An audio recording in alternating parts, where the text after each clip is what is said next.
Gostaria também que nos falasse algumas ideias gerais do programa Acelerar a Economia, em particular aqueles relacionados com a escala das empresas.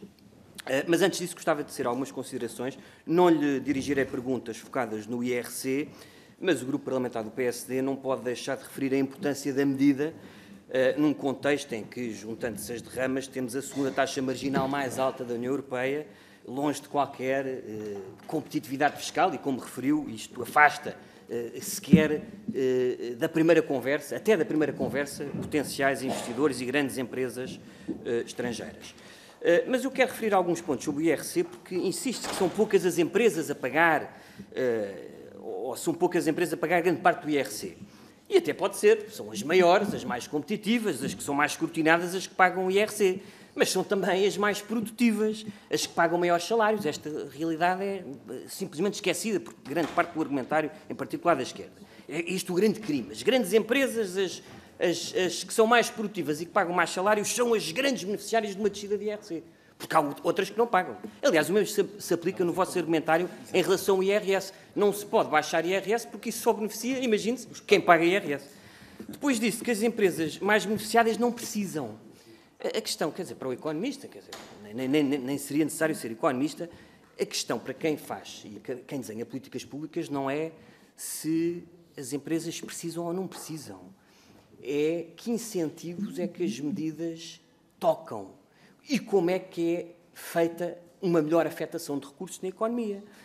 As empresas mais beneficiadas são as que vão libertar mais recursos para investir, para pagar mais salários, para se expandirem, para internacionalizarem. Portanto, isto é positivo para os seus acionistas, com certeza, mas também é para os seus trabalhadores, para os seus clientes. Depois há sempre esta análise estática. Olha-se para os números num determinado ano e vê-se quem é que paga e que não paga e esquece que as empresas, aliás, com mais pessoas, não têm sempre o mesmo salário, não têm sempre o mesmo rendimento.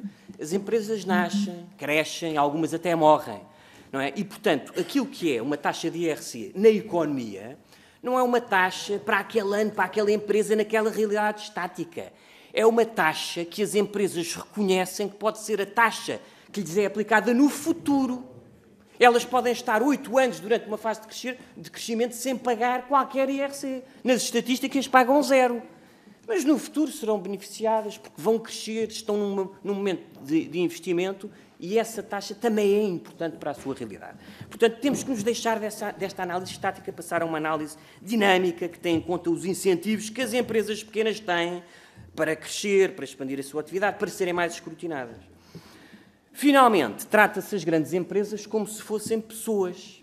Não é? Tem-se esta ideia de que baixar impostos a grandes empresas é uma medida regressiva.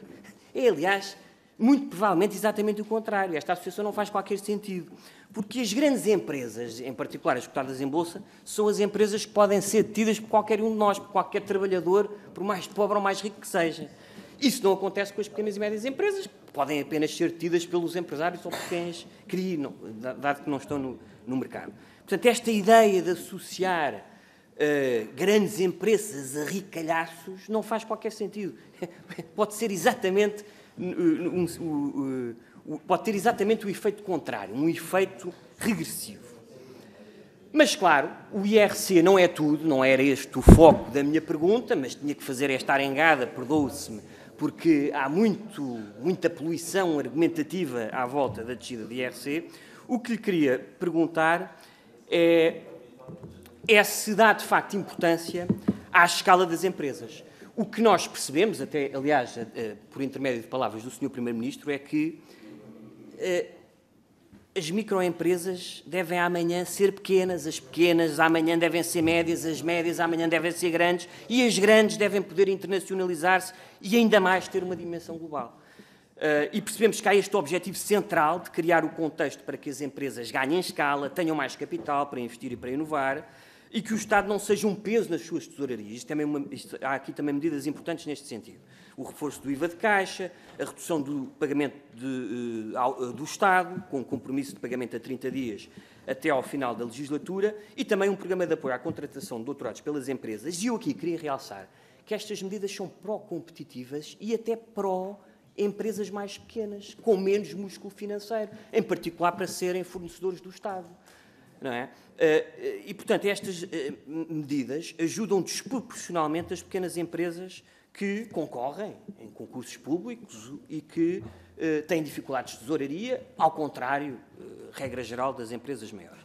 Portanto, nós percebemos que há esta preocupação com a escala, com a dimensão, mas pergunto-lhe, Sr. Ministro, qual é que é o impacto expectável destas medidas no tecido empresarial em Portugal, na dimensão das empresas, na capacidade de atrair talento, de pagar maiores salários, de investir mais, e já agora qual é que é a receptividade de empresários, de economistas, de associações empresariais em relação a esta clara orientação. E termino só, se me permite, Sr. Presidente, reconhecendo que, para o PSD, as medidas no âmbito da economia não acabam neste programa. Há muito mais trabalho a fazer no âmbito da simplificação, da desburocratização, em particular em relação a licenciamentos industriais. Não podemos falar de reindustrialização sem falar na simplificação, no ponto único de entrada em relação a projetos industriais, comerciais, etc. Mas queria terminar com esta nota. Muito obrigado, Sr. Presidente, pela tolerância.